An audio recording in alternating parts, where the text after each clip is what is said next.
Well, what's up guys? Today we are finally upgrading my keyboard from this annoying black keyboard that I screwed up because I tried to paint it black to match my setup. So here we have the Ajazz ak871, which is a 87% keyboard, which with a black and grey color scheme, which has Bluetooth and a dongle, I believe.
But the sick thing about this keyboard is there's actually a plastic case, which is magnetic, where basically if you like, for example, high profile and want to be able to see the switches, you can remove the plastic case and see them there, or you can keep it on and just have it on there, and it stays on with the magnets.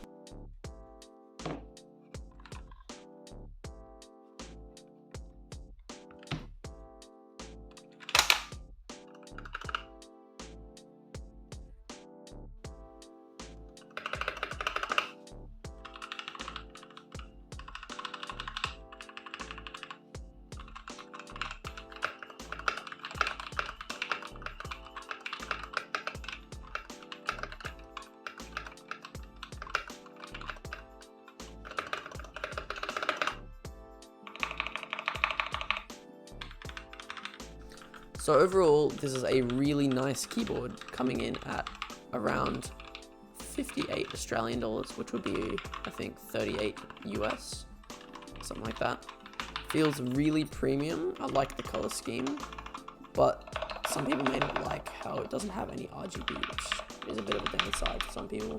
My personal preference doesn't really need RGB because I usually keep it off anyways. So yeah, that's just me, I guess.